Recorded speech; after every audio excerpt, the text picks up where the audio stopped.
All right, welcome to another totally rewarding chats. I'm going to have a fun session today. I know I'm here with Paul. It's good to see you today, Paul. Thanks for updating your camera. Those that normally watch may have appreciated his camera going out, but it's nice to see you.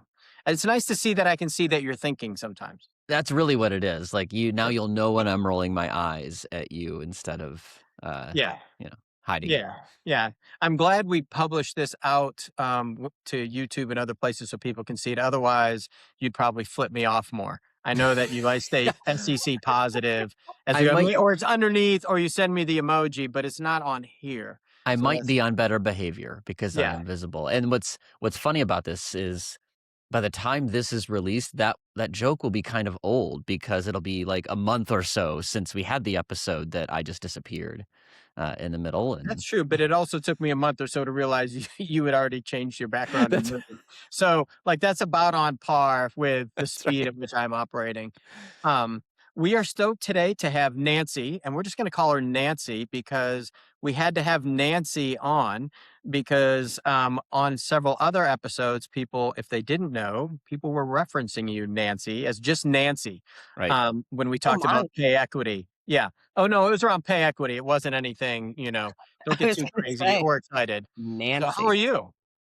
I'm fighting a cold, actually. So hopefully too, when this is eventually published, that will be long gone. Otherwise I'm really gonna be in trouble. But no, otherwise I'm well. I am well today. Yeah, Thank you good. for asking. So just so that I can prove that I can say it, can you do your own background, Nancy Romanyshyn?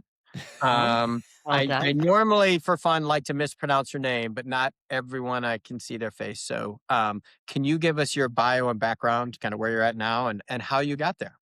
Sure. So I work at Syndio, which is a software company that helps companies make pay decisions and has historically done a lot around pay equity analysis and helping companies do their own pay equity analysis. Um, Prior to that, I was working at Willis Towers Watson that I joined when they were Towers Perrin, if that gives an indication of how long I worked for them. So yeah, I joined them back last Oh, please. millennium. Couldn't see It's it was been a like, wow, few. that's old.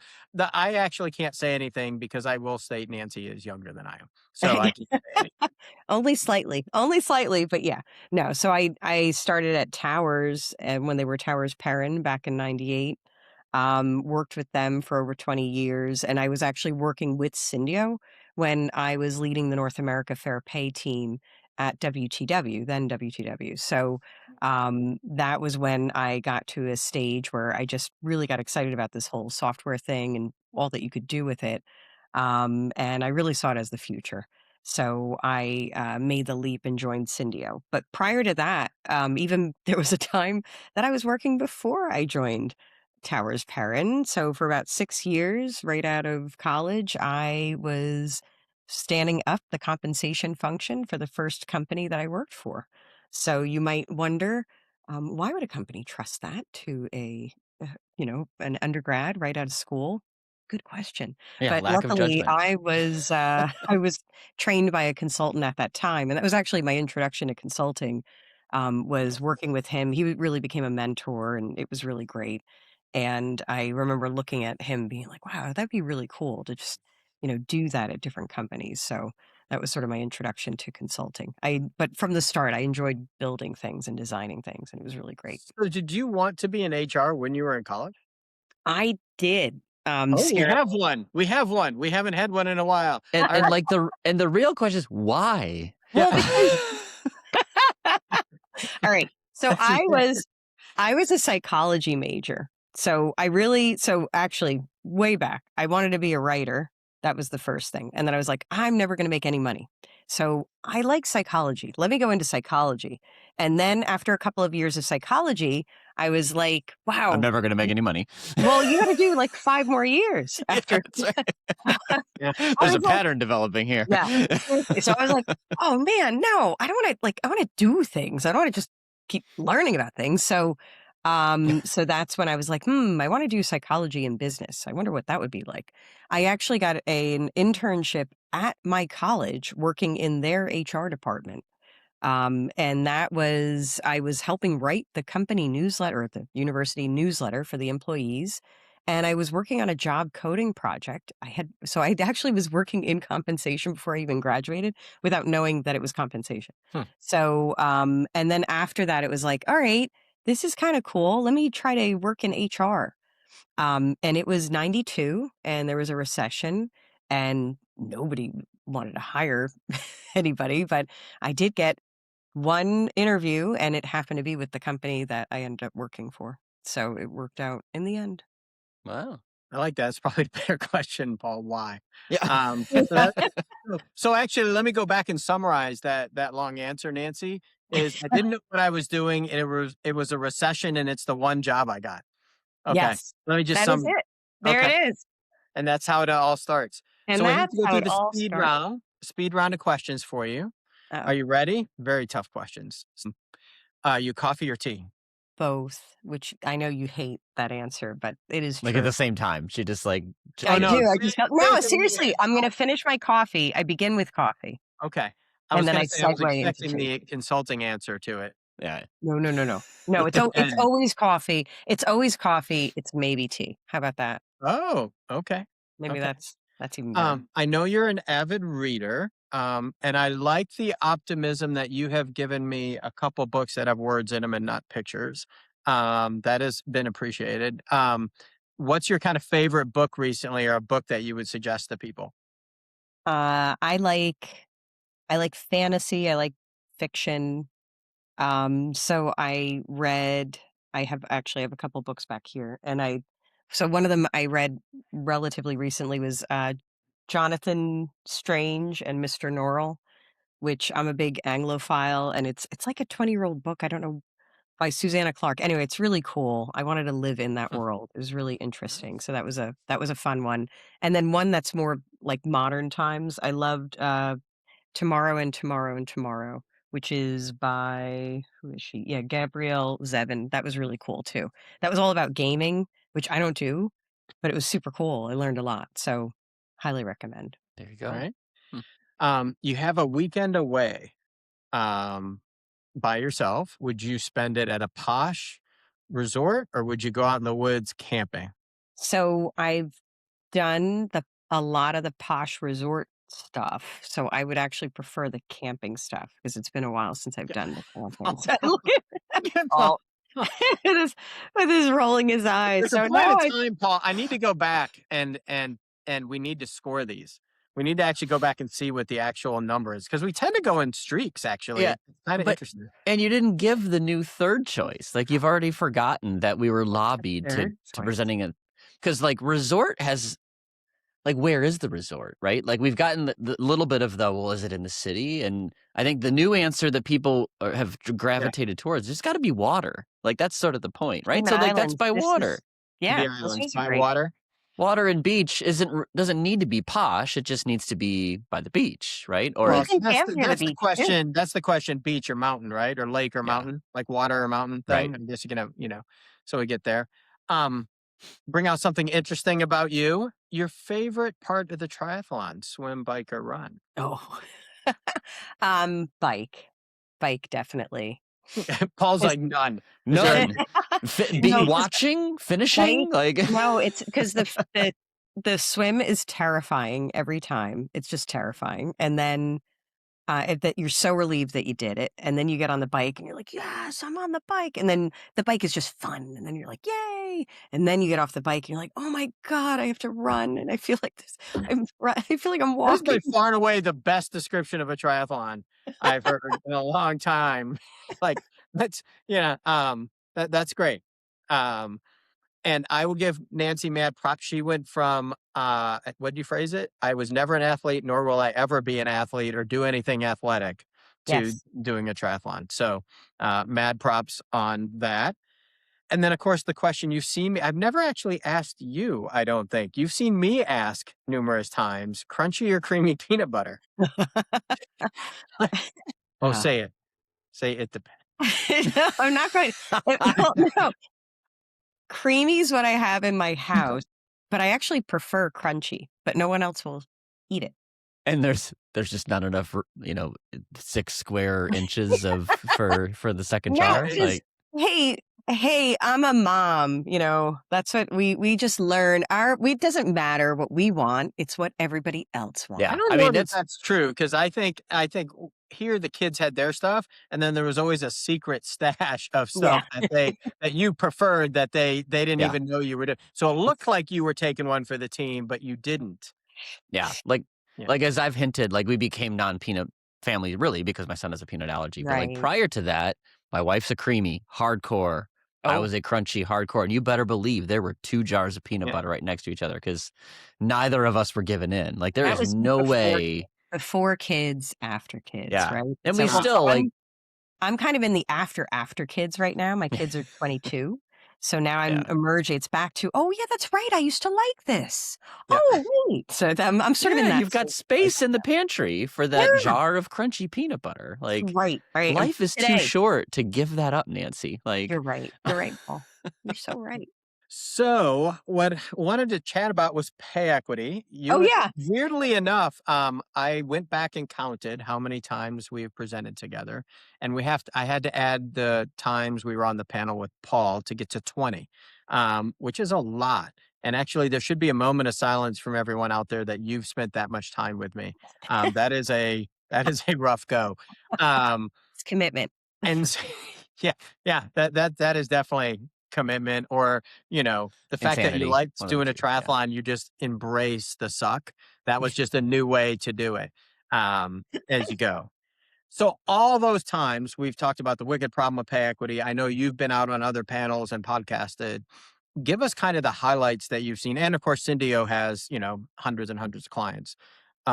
Give us kind of the highlight of what's going on right now and how you're seeing companies tackle that, and kind of the best practices from your perspective. I mean, I guess what's going on right now is what's been great to watch is the evolution of pay equity being this thing that nobody knew anything about to being this thing that everybody knows everything about. Um, so Yeah. I feel like when we started, say last year, in the early days, we were at this moment of everybody had a plan of at least how they were going to talk about it and where it fit in their comp philosophy. So I think we had gotten to that place, whether or not you were doing it in house or still working with other or whatever it was, you were doing something about it because you actually had to say something about it. Um, Early last year, though, we had a significant sort of change in those folks that were being like super public about it and celebrating it, at least in the US, right? So with the administration, there was a lot of scrutiny on that in particular, sort of, or a lot of companies, were guessing, wait, where does, pay equity fit with Mhm, DEI and just everything that you're kind of seeing, improving a meritocracy and so there was a moment that everybody was like, "Whoa, what do we do?" And then there was this realization of, "Hey, you know how you prove a meritocracy? You run a pay equity analysis. How do you prove that you're paying for the things that you say that you need to pay, for, or the things you champion? That you're not favoring one group over another, regardless of, what that group is? You run a pay equity analysis. mm, It's a diagnostic tool that you use as part of comp management." That just makes sense. So we've seen that a lot of folks maybe are rebranding what they're doing, but they're not changing what they're doing. They may be talking about it a little differently, but they're not. They're still doing what they're doing, and a lot of that is really because of pay transparency overall. So it's still the other thing I'm seeing is just as much as we've been talking about pay transparency for a really long time. I was reflecting on it was in 2022 that I did my Naked and Afraid talk at World at Work, where I actually shared my own personal pay history. It's like to try to be like, "Hey, everybody, like this is gonna happen." Um, most companies are still kind of doing what they have to do and are mm. still sort of running those position and range analyses right before there's legislation where they have to post ranges. So we're still kind of seeing that we're just doing what we need to do, but everybody is still marching maybe slowly toward more and more transparency. So pay equity just becomes one component of, how do we tell our pay story in a way that's authentic, that we can stand behind and we can make pay decisions, confidently. So those are the types of things that we're just continuing to see companies wrestle with. Mm. What are you seeing from a best practices standpoint? So let's, I think you've heard me say, like, I assume most people want to be good payers. There's just shit in the way, like money being one a lot of times, right? Yeah. Process, whatever. How are you seeing companies get started? When people first reach out to Syndio or they're, when you're talking, we're talking to groups and they're like, Yeah. okay, we actually want to start going through this. How do they start the process without it seeming so overwhelming? I mean, I honestly, a lot of the companies we're working with are doing something. They've already been doing something.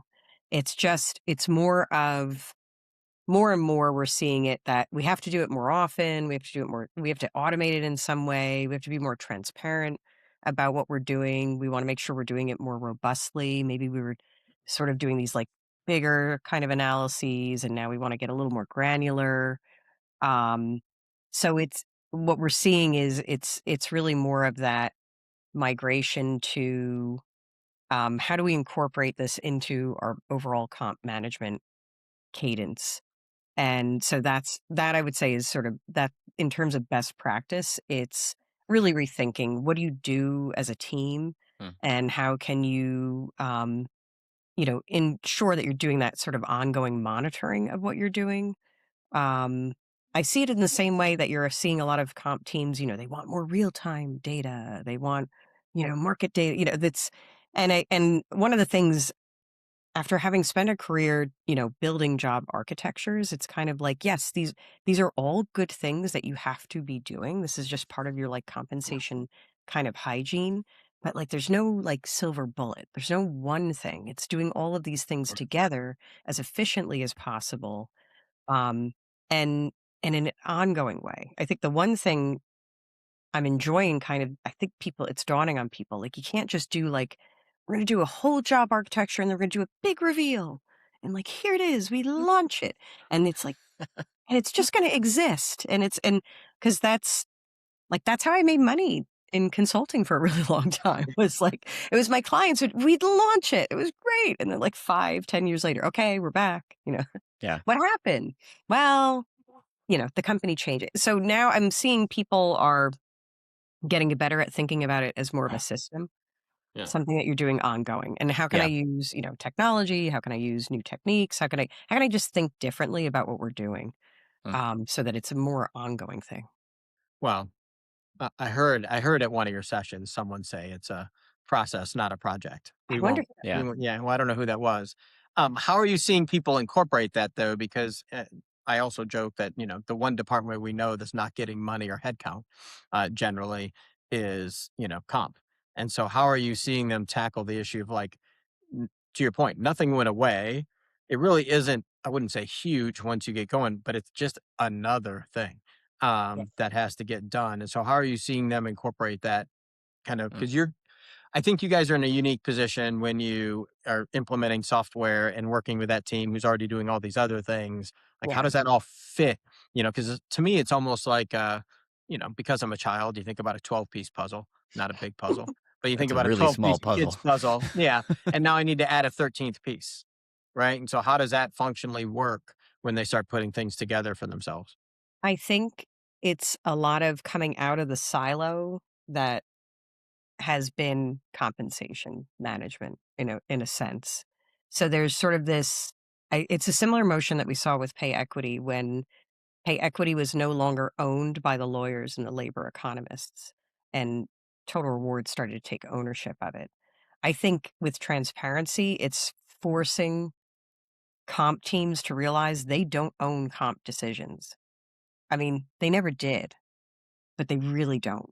And now there's this sort of like democratization, and it's really rethinking, well, so how do we scale this thing? How do we still have the control and the guardrails that we want, but also scale it? So Mm. I'm seeing this kind of a combination of, um, all right, what are efficiencies we can gain? Is it with technology? Is it with outsourcing it? Is it, sort of like kind of rethinking that the operation? And then it's also having to do something you and I have talked about a lot during our sessions, which is basically compensation marketing. How do I get the buy-in I need from leadership? How do I sell what we're doing, just across the board from top down, so that way I have to relinquish some control over what happens here in terms of how decisions are made. And I can't be reviewing every single comp decision. It's just not possible. And a lot of the folks we talk to don't really want to be in that position, but at the same time they're like, oh, but don't do that and don't do that. So that it's sort of like, all right, how do I balance, like, what are decisions that I'm okay with people making? How do we scale that quickly? And then what are Mm. the things that I need escalated that no, we do want to be able to weigh in on? And then, how do I get leaders to buy into that? How do I get leaders to do what I need them to do and pay attention to the right things? So I just see sort of this, I think, rethinking the operation. And I feel like, each of us, has touched or worked in technology in some way. And I think part of it is, I feel like comp overall has been slower to the tech table in a way. Like, there's other parts of HR have had so much to, access. And now that's why we're seeing sort of this era of, like, all these different things are kind of coming into play for comp. And now comp's trying to figure out, how do I how do I put those pieces of the puzzle? There's just new pieces, I guess, of the puzzle that they're putting together in new and different ways, and Mm. rethinking kind of what is their role in all of that. Yeah. I don't know if that made any sense. So No, for sure. I mean, I think we've talked about this a lot before, Sean and I in particular, around like comp's been comp has been filled with really good tech people from a Excel standpoint, right? Like most people got ahead right. in rewards because they were great with spreadsheets. That is absolutely 100% my story, right? Like the first decade of success for me was just that I could figure out formulas better than everybody else, Mm. right? So as a result, we've become reliant on it, right? So it's this vicious cycle. Like it was the quantitative place within HR. As a result, that's where the quantitative people went. We're really good at spreadsheets, and as a result, we love our spreadsheets and don't take it away from me. Like that's been the mindset. And I think now we're realizing, oh, there's problems with that, right? Those spreadsheets have mistakes. Those Sure. spreadsheets get too reliant on Paul who built it. And then when Paul goes somewhere else, we don't know how to run it. So I do think there's been an awakening to the shakiness of spreadsheets. It's still the market share leader in every comp tech category, as we talk about, right? Yeah. Market data is the only exception. You can't make that up in a spreadsheet, but everything else, you can do it, right? And Sean, you talk about how comp people have been like the heroes with that spreadsheet and they just figure it out because they have no budget and they can do it. Yeah. So it's a high bar for the tech providers to prove ROI to get you out of your spreadsheet. Like that's a tough Yeah. sell. So I guess it's not necessarily that like we woke up today and said, "Oh, I think I'll use technology." It's more like the risks of using manual processes and spreadsheets are clearer than they've ever been. And I think we're finally getting better at sort of communicating the value of a more enterprise sort of system approach. I think that the thing that goes with that though is comp and payroll, right, get kind of beat up for being later to the party. But like, in the software side, if I screw up, like I just, within the next week we fix the software, right? And that's a problem. If I accidentally reduce everyone's pay by like $5, like I'm sure there's a line outside my office, let alone $500 or $5,000, right? And Mhm. so I think the risk reward on using that has been one thing. I also think because I'm going to use the big word Nancy used, um, democratization, because she had to throw a big word out there. I know. Look at that. That's a It's big a big word. word. Yeah. Now someone's going to think I'm a Democratization. 6 consultant. syllables? I know. Look at that. That is huge. Look at her. She's still. I don't remember what was the word. I literally had to stop and Google in the middle of a presentation once. I was like, she was talking, and I literally had to get my phone out and be like, I don't know what to do. Perseverate. You always Oh make yeah, fun. perseverate. I Yeah, say yeah, let go. perseverate. Go, Paul. You don't know what that is? Yeah, you gotta perseverate. I also think though, the democratization of Excel, when you started looking at how do I send this stuff down, because if you Totally. think about comp software and the things, and Nancy, I know there's the spaces where we're going, and I know in the new graphic, Paul, you've got this kind of democratization of data, right? Yeah. In my opinion, that's not what the box is called because it was too many syllables and too long. That's right. But that's what it is. The tools weren't made; they were made for the comp department, right? Right. And once a year, we sent out the Excel spreadsheet to do its job, sent the army of Excel out and brought it back. And then we put it back in our tool and did our special thing. And it wasn't able to be sent out. And I'm really excited to see, you've got comp planning tools, you've got tools that are doing pay equity that are doing it. You've got just a number of tools that are out that are now allowing this data to be in the hands of managers through the year. And that was not a thing in the past either. But Excel was Totally easy agree. because not only did comp people know it really, really well, but they could send it out. Yeah.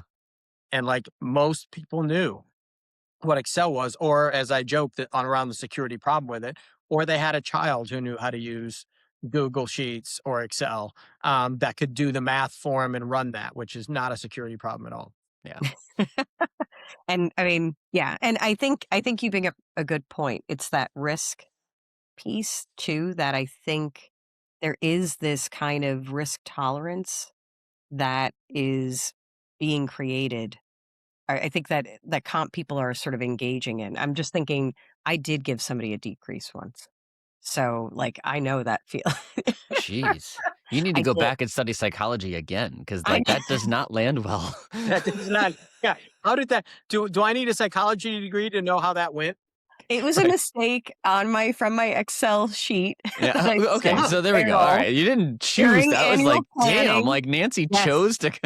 I literally had somebody come up to me. She said, I knew I wasn't crazy about my merit increase, but I don't think I was supposed to get a decrease. And I realized I put somebody else's rate. That was totally my fault. I was very fortunate. Yes. Anyway, so Well, I think the other piece of that kind of semi pivoting to Europe, because we've yes. presented here, we've talked more about the US administrative, it's coming fast. Oh my Um, gosh. Yeah. and the big one, of course, when you talk about democratizing data, and I've used it 3 times, Right. Well, you into, shortened it. Democratizing is shorter than democratization. So you're simplifying, which I appreciate, like because well, that's just that's a lot of stuff. really, if you know me, that's where we're going to end up at some point. I We're think just you're going to say, give it to perseverating. everybody. You're Yeah. perseverating on this word of Oh, democracy. God, here we go. Yeah. I still don't So, know what that means. specifically tie this to like article 7 Paul and I've talked about, because this kind of to me ties it all up Oh yeah. with this right to information. So do everyone a solid and give us your definition Oh, of right to information. that normal people would understand with normal small words, Nancy. uh, Basically, so Nancy can go in and request the average or can make a request. They don't say exactly how, can make a request for the average pay, and I'm going to put pay in quotations for a minute, for men and women in her category of work or in this group, whatever group, however the group is defined. So there's like a bunch of definitions around how you define the group, how you define pay, but essentially, yeah, it's a level of transparency that we're not accustomed to. Somebody being able to say, I want to know on average what women make, what men make, and then, oh yeah, by the way, summarize me too, show me as well, so that way I have a total comparison of how I fit kind of in this picture of this group. So, yeah, so there's a lot around, say, category of work, how people are defining that. That's work of equal value. So, a lot of companies are interpreting that to be, well, in a whole, say, grade, because that's work of equal value. It's why we value the work similarly. So, we put everybody in the same grade. There's a whole question. Pay is also a really broad definition. So, it's total remuneration, it's everything. So, it's base, bonus, it's equity, it's um, allowances, it's your benefits, so it's all of that as well. And any employee in the EU. So if you have one Mm. employee, they can make this request. So yeah, there's a lot of activity right now because as a lot of people are trying to figure out how they're going to operationalize it. Even who's going to get the request, who's going to process the request, who's going to send the request back. How are they going to contextualize it?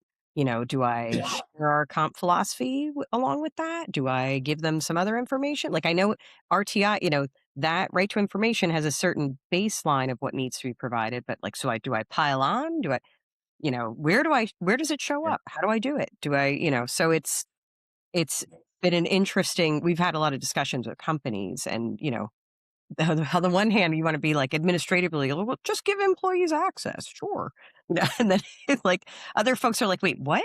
No, I don't think so.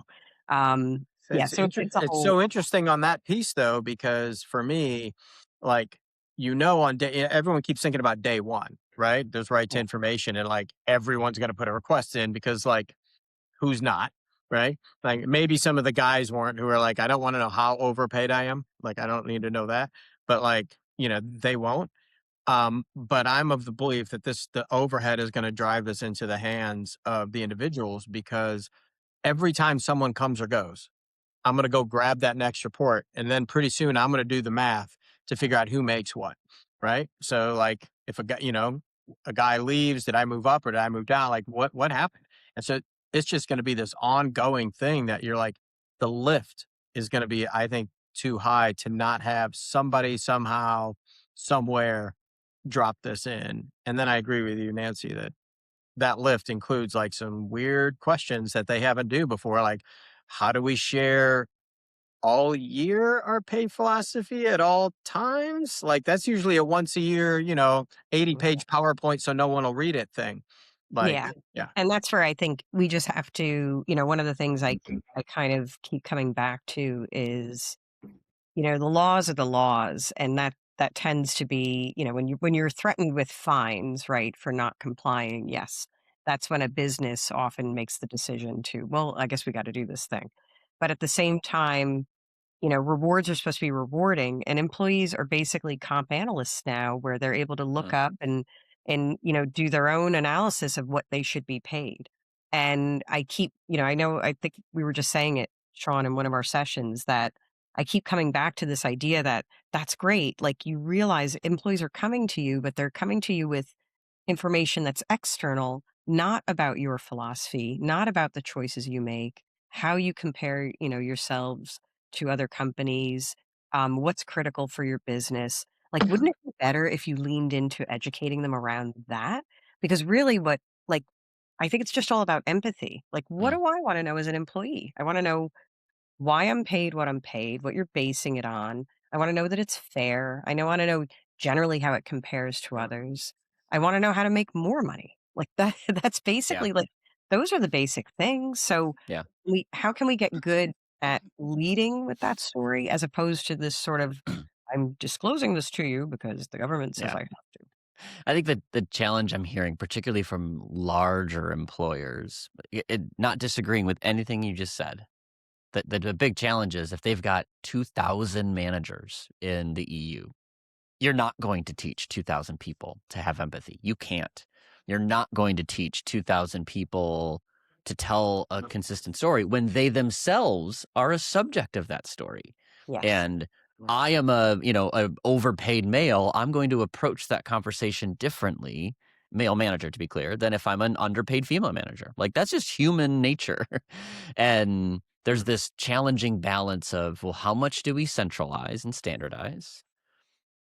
But how much do we need to sort of enable and trust that people are still gonna talk to their manager, right? There's this it's a little bit of both, of course, but, Yeah. like, how do you manage that knowing that managers are humans too, and as much as we train, as much as we educate, as much as we give the talking points, like, that when the rubber meets the road, they're saying what they feel. Yeah. And, like, how do you enable that? So I think that's the interesting part of this, particularly for big employers with lots of managers and lots of employees, like, Yeah. how does this scale, right? In this Well, era where we're still working through some trash from yeah.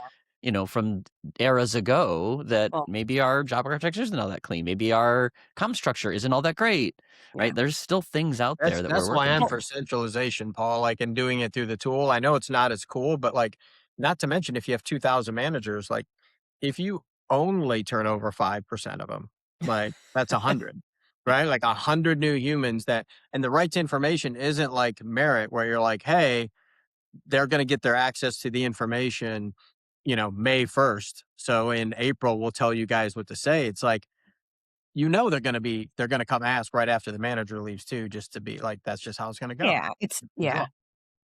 I'm with you. I mean, I think one of the things we've learned from pay transparency overall these past few years is it doesn't have to be overly complicated. You can, and to your point, I think there is an element of centralization. One of the things we do see is a lot of comp Yeah. teams that are decentralized are really struggling a lot more with a lot of this than those that are more centralized. And those are the ones that are, I think, really worried. The ones that, like you're saying, like, crap, we have to do this thing. Oh, am I allowed to say that on Oh this? yeah. That's it. We've heard worse. So, okay. Please, if I only said crap somewhere in the we're on a solid day, so that's Woohoo! fine. Okay. Yeah. So, I don't want to be a potty mouth. So here we so here we are, we've got the right to information. It's any employee in Europe.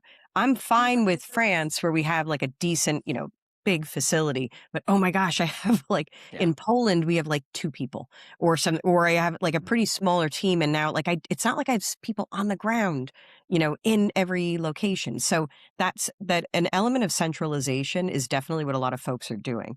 But in another sense, what's interesting is, you give people just enough information. And the remarkable thing is, a lot of times people are surprised by what they don't hear. So a lot of the experiences have been they've prepared, they're like, all right, we're going to be sharing this information out there. Get ready. And they do all these education sessions. They do sessions with managers where they're letting managers like have the talking points, but now speak them. Like, let's do some role playing. Let's try it out. Like, make sure you feel comfortable. You've internalized the messages. Okay, cool. Let's do office hours where I'm just get on a Zoom call and anybody can join and they're just going to ask me questions as a comp person. Ask me anything. So sometimes people just hearing each other, right? Managers answering other Yeah. managers' questions. Great. Then the day comes. Our ranges are posted or this is public. They get no questions. Nobody asks anything. They've done all this preparation. A lot of times, employees are hearing maybe for the first time that level of detail around the comp program. Even though you had the module like on the website and they were supposed to study it and whatever, they never really paid attention until, a law went into effect. Yeah. So that's been the experiences of a lot of folks over time. I mean, you're always going to have people coming into the conversation who already don't trust you as an employer. They're suspicious, they've had bad experiences, whatever it might be. Yeah. So, in some regards, it's just, I think you put your best foot forward, you keep it simple, you don't overcomplicate it. You're authentic, you're also not perfect. But I think it's, and you admit fully, yeah, there's things we have to work on. There are Yeah. things we are prioritizing. We don't have all the money in the world. Yeah. We have to choose kind of carefully where we're investing it. And I wonder too, just having been around the comp world long enough to remember sort of other attempts at transparency. I don't want to say they've fallen flat, but I think life finds a way to de-emphasize it. So like the CEO pay ratio, we all thought that was going to be a big frickin' Yeah. deal where we have to publish the average employee pay. Was it a big deal? Yes. I think what we found is for a lot of companies, the less you said, the more people didn't pay attention because, oh, well, there's just a lot of reasons this isn't making any sense. Or the original sort of UK gender pay gap reporting. I was at a company where we tried to explain why, and do it right instead of just doing it the way that we were told to do it. When we did it right, it caused more problems. If we just did it the way that the government wanted us to, we could say, well, yeah, it just so happens that our country's CEO is a male. So yes, it's going to be different. And nobody cared when I said that, right? So I'm waiting to see how does life find a way here. And I'm not encouraging companies to be nefarious or find the loopholes, but I wonder if what's the unintended sort of, oh, we Yeah. didn't think about that side. Because that's true with every legislation, right? So my suspicion is over the next 2 years, the kinks will get worked out. The courts will weigh in on, yeah, I know it said this, but this is really the way that we want this to work. Yeah. Countries will evolve. Yeah. I think our first set is not going to be the final set No. because Agree. it's sort of different than, or we want it to be different than what these Yeah. other past transparency Well, strategies have tried to be. but I will say this. I think that past transparency, though, was all in the aggregate. And I think that's where it falls, True. Yeah. right? Yeah. Nobody, I mean, I keep coming back to personally, I don't give a crap about, see, they're trying to be a little more G-rated. Anyway, I don't care about that aggregate number. Yeah. That is sort of meaningless to me. I know the story the aggregate number is gonna tell every time. I've had a career now of over 30 years, which sounds really scary, and guess what? I remember having these conversations when I was in HR, young HR professional, and we were looking at, for example, I worked for a retail company. And I remember a woman I worked with, and she's like, well, about men making more. And I'm like, nah, what? And I did a little analysis on our store managers at the time. I worked for Mikasa. They don't exist anymore, but the brand is still out there. It's dinnerware and crystal. And so I'm not throwing shade on them. But at the time, the operation, we had store managers. We had about 200 store managers. And, we sold dinnerware and stuff. So guess what? It was usually women that were the store managers. We did have a handful, though, of male store managers. And wouldn't you know, 201, they all made more than the women. Like, and it was just, Oops. yeah. And it was just, and at the time, remember being like, wait, what? And I'm confident we could justify it with their experience and all those different things. But like, that was the fact, Jack. So I don't care about the aggregate number. What I care about is my individual number Yeah. and the context you're putting it in. So when I do find out that I'm at the bottom of the range and I find out that Sean and I are doing the exact same job and he's in the middle of the range or near the top of the range. I'm going to wonder why. Yeah. And I think that's where right to information honestly scares me a little bit in the sense that it's based on this big aggregated number. So as total remuneration, really? Like, okay. But then it is much more granular than we're accustomed to. So I think there's that level. The more granular we get, that's where I think the risk is because then it's just getting much more personal. And pay Yeah. is so Well, it's personal. personal, but also like the right to information is the average man and the average woman. And then if you want to provide more, like, well, how do you actually justify that? You start talking about things like multivariate regression. Okay, cool. Like the three of us will be like, yeah, that's another hour of fun, right?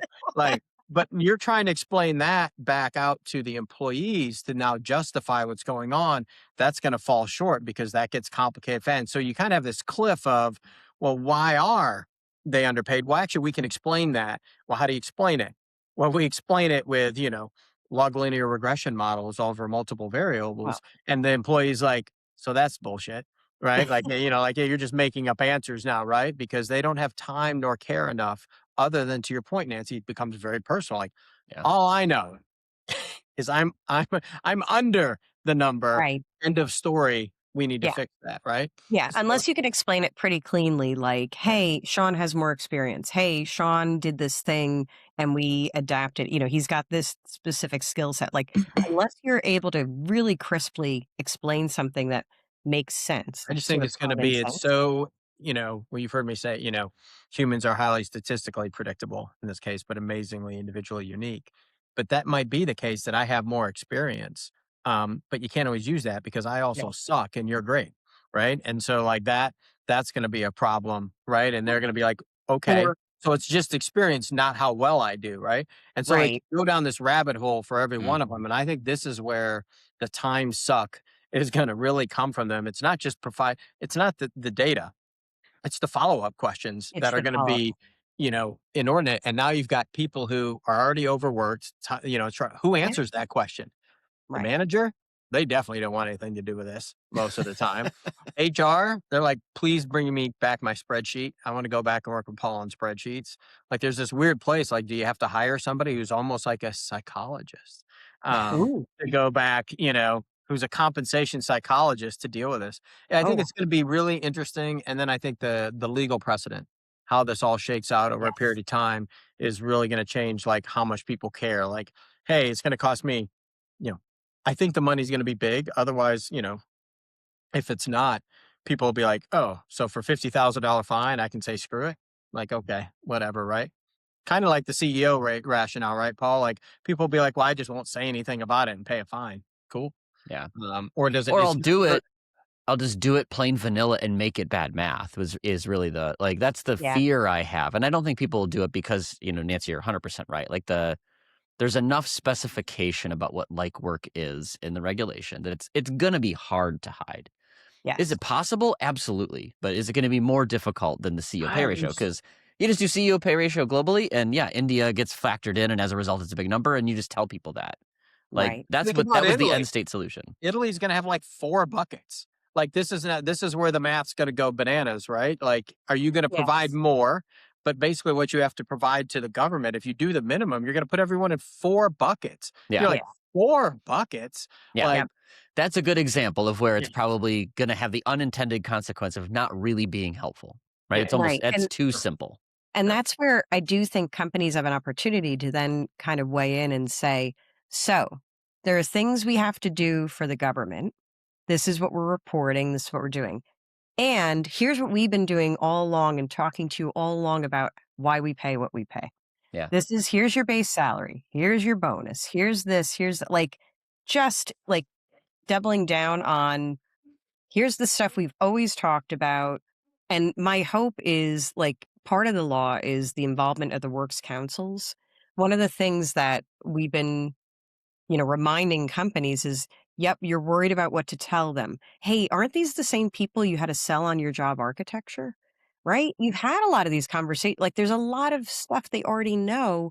Build on that. You it's have this. interesting you say that because you think about the way the Italian law is written, it's kind of like married up to their works Right. councils. Their And the structure. knee jerk reaction is like, kind of like I first read it. Well, it's only 4 categories and it's matched up to them was kind of bad. But you're like, wait, there's actually some silver linings. You've already kind of agreed on some stuff. Yeah. Like, it's a bargaining agreement at some level, whatever term you want to use with the works Right. council. So I think that's actually kind of interesting too. So I just think there's going to be so much coming out. And I think this new communications piece is going to be like, how much can you centralize and do it in place? And then how do you give it? And then how do you answer questions on the fly? Like it's a whole new space. Yeah, Um, it really is. Employees are going to know a lot more than they've ever known before. They continue to. And I think that's, as comp professionals, we just haven't been accustomed to that. We knew what everybody was paid, we saw it all. And now, one of the things we just have to remember is that everybody else is going to know now, too. well, they can And all go look so, online, right? yeah. And I was sad. All the AI tools told me I was overpaid. So they were at least consistent. So that's fine. Um, I know being cognizant of time, we always ask at the end, and you have the unique perspective of, practitioner, consultant, and at a software company. If you could fix one thing automagically, that's my big word for the day, oh, automagically in HR, what would it be? oh, wow. Well, Better be good. Don't I'm going to, perseverate too long on it. for I still don't know what that word means. perseverate, it just means when you're focused on that. It's more of a therapy word. So my son Yeah. is autistic. So Why say focus on it, Paul, when you can When I say could say perseverate? perseverate. Yeah. perseverate is when like you're so hyper focused on it that it's Oh, like I to understand the hyperfocus. That's a word exclusion I of other understand. things. Yes. That comes with Now my you can say condition. perseverate if you need to say it twice. All right. And Now your kids are I asking you bought you a about couple seconds. what do we What have do to you do? got? Okay. All right.